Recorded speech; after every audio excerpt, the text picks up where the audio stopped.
You look in the mirror every morning while brushing your teeth and fixing your hair, and somewhere in that routine, between the foam and the comb, you think, this is the real me. The version that exists when nobody is watching, unfiltered and neutral, the authentic you that only comes out in private. You believe this because it feels true. The bathroom is quiet, the door is locked, there is no audience, except that version has never existed, not once, not for a single second of your entire life. Because even when you are completely alone, you are still performing for the mirror, for the memory of your mother's voice, for the invisible crowd inside your skull that judges your thoughts before you finish thinking them. Your brain has no offline mode, no switch labeled unobserved. There is only observed by others and observed by yourself, and neither state leaves you unchanged. You have never met the unobserved version of yourself because that version is not missing. It is impossible.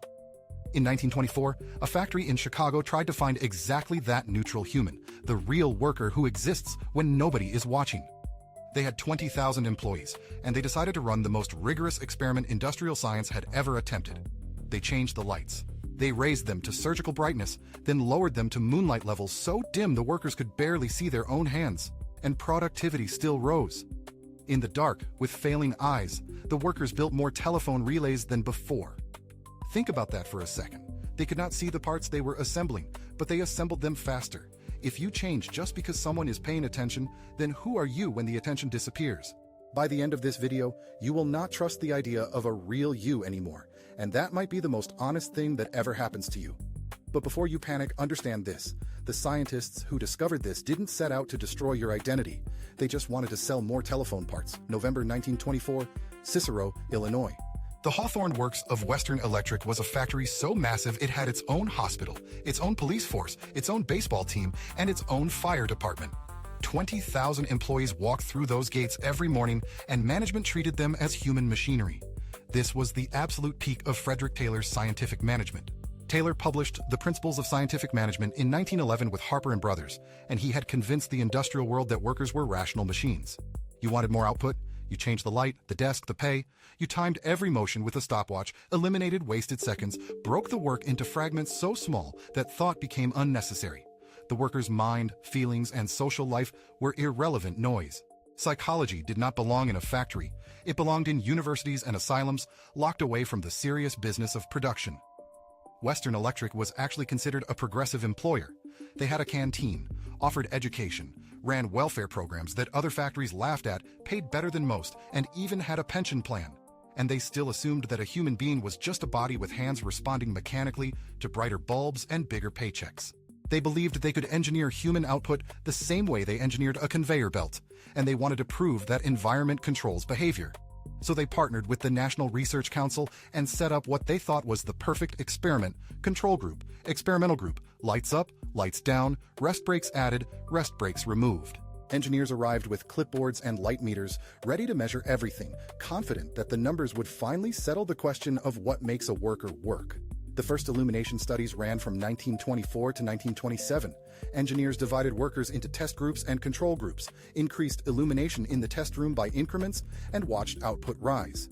Then they moved the test group back to original lighting, and output stayed high.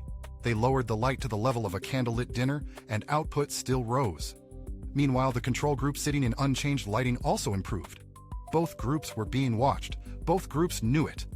And then the impossible happened, the kind of result that makes a scientist drop his pencil and stare at the numbers until his eyes burn, because the numbers are saying something the scientist does not want to hear. The Hawthorne effect is not about light, it is about reactivity. Your brain is a social prediction machine that evolved for one purpose above all others: to keep you alive in a group. The moment you sense observation, even a hint, a shadow, the mere possibility of eyes, your entire nervous system shifts into performance mode. Mirror neurons fire across your frontal cortex. Your amygdala scans for threat and opportunity. Your anterior cingulate cortex monitors social feedback in real time. And your dorsolateral prefrontal cortex suppresses impulses that might get you rejected. Your tone of voice changes without your permission. Your posture adjusts by millimeters, your heart rate climbs, your pupils dilate. You are not being fake, you are being human. The brain treats observation as a survival signal, and survival demands adaptation. This is not weakness. This is neurobiology hardwired by 2 million years of tribal existence, and it operates below the level of your conscious choice. But most people stop at people work harder when watched, and they completely miss the darker room. The Hawthorne studies had a second chamber that almost nobody talks about, the bank wiring observation room. 14 men, bank wirers, paid based on individual productivity. Logic says they should have raced each other to maximize their paychecks. Instead, their output dropped. Why? Because the group created invisible social rules within hours. If you worked too fast, the group punished you, not with fists, but with silence, mockery, sabotage of your equipment, and the slow death of being excluded from the tribe. The Hawthorne Effect is not just attention makes you better. It is attention makes you whatever the observer or the group implicitly demands. You do not rise, you conform. You become a mirror of expectation, and sometimes that mirror shows a smaller, slower, more cautious version of you. This means your authentic self is a moving target. The you with your parents, the you on a first date, the you alone with your phone at 3 in the morning, the you in a job interview, the you at a funeral. Neuroscience calls this context-dependent self-regulation. Your prefrontal cortex constantly modulates your behavior based on predicted social outcomes, running simulations, calculating risk, editing your words before they leave your mouth, consuming glucose with every revision. Every social interaction is a small act of self-revision, and self-regulation is metabolically expensive. The more observers you perceive, the more fuel you burn. This is why social exhaustion feels physical. It is physical. Your body is running a background process called "don't get rejected," and it never shuts down, not even when you sleep, because even your dreams are social rehearsals. But here is the terrifying part. Even when you are alone, you are still performing for the internalized audience in your head. The observer does not need to be real anymore. You have swallowed the crowd, and you carry it in your skull. Charles Cooley called it the looking glass self in 1902 in Human Nature and the Social Order. You imagine how others see you, and then you become that imagination. You do this every single time you enter a room and feel eyes on you. Your shoulders pull back, your words get sharper or softer, your laugh changes pitch, your opinions shift, your memory rewrites itself to make you look better. And you never decided to do it. It decided for you. Your nervous system is older than your identity, and it answers to survival, not to truth. It does not care who you really are. It cares who you need to be to stay in the group. But here is where the story twists, because the data that started this revolution was re-examined nearly a century later, and what they found makes the effect even more disturbing. Elton Mayo was not supposed to be there. He was a professor at Harvard Business School in 1927, studying industrial fatigue, when George Pennock, superintendent at Hawthorne, met him at a conference and told him about the light experiments that made no sense.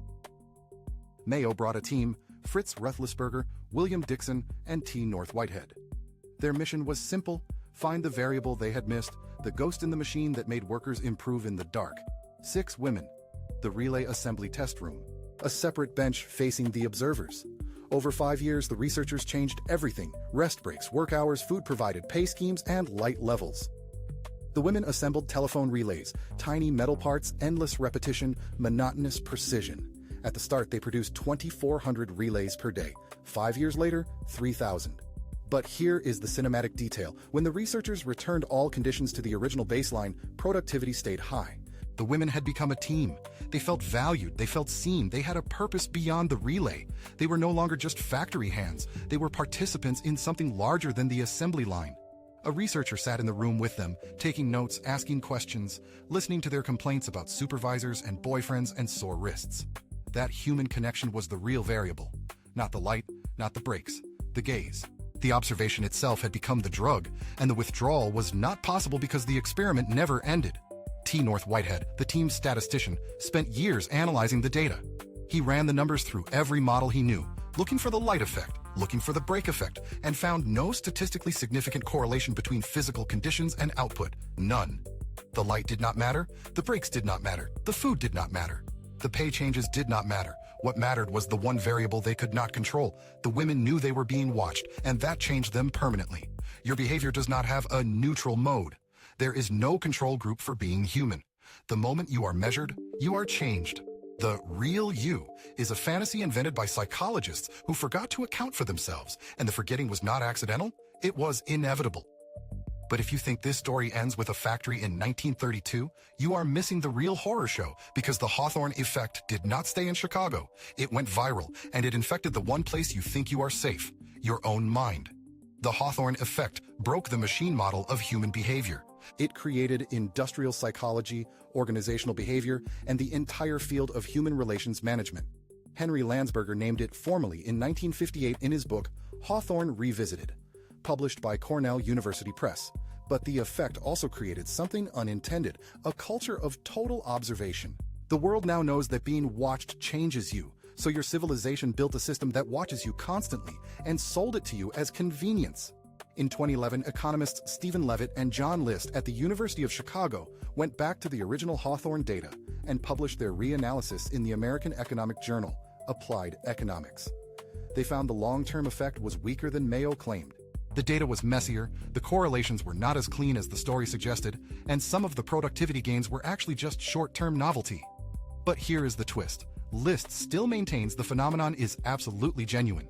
The reactivity is undeniable, and that makes it worse. Because if the women didn't need 5 years of observation to change, and the men didn't need real punishment to conform, then neither do you. The mere sense of being watched is enough. You do not need an actual observer, you only need the possibility of one. A notification badge is an observer, a read receipt is an observer, a camera lens that might be recording is an observer, an algorithm that sorts your behavior into metrics is an observer. Your employer installs software that tracks your keystrokes, your watch counts your steps, your phone scores your sleep. Each metric is a light bulb being adjusted, and you are the worker who keeps assembling relays faster, not because the conditions improved, but because you know the numbers are being recorded. Open-plan offices are observation rooms with better interior design. Social media platforms are relay assembly test rooms with infinite participants. Every post is a relay being assembled under the gaze of an invisible researcher, and the researcher is not a person. It is a system that never blinks. The belief in a private, authentic self that exists independent of context, that was lost. The romantic idea that deep inside you there is a true version waiting to be discovered, that version never existed. It was always a performance for someone, even if that someone was just your own memory of being judged. Science did gain a more honest understanding of human nature, and the world stopped pretending people are rational robots. But your culture also gained social media, performance metrics, 360-degree reviews, and algorithms that exploit your reactivity 24 hours a day. The factory observation room is now your pocket, and the researchers are not Harvard professors. They are lines of code that update in real time. The harder you try to be yourself, to be authentic, vulnerable, real, the more performative you become. Authenticity itself has become an audience-driven strategy. You are not being you. You are being the idea of you for an invisible crowd. This affects you right now. The selfie you just took, the message you retyped 3 times, the way your voice changes when you say, "I'm fine" to someone who matters, the way you check your own face in the front camera before a video call, the way you perform relaxation when you are alone. You are living inside a permanent Hawthorne experiment, and the experimenters are you. The Hawthorne Effect does not prove you are fake. It proves that fake and real are useless categories for a social animal. You are not a hidden essence waiting to be found. You are a relationship that happens in real time. If you only exist in relation, then the question is not, who am I really? It is, who do I become when I know I am being seen? And the terrifying corollary, you are always being seen. By someone, by something, by the ghost of judgment in your own skull. When was the last time you did anything at all, with absolute certainty that no one, nowhere, was watching? Maybe the self you are searching for is just the silence between 2 performances. And silence, you may have noticed, never lasts very long.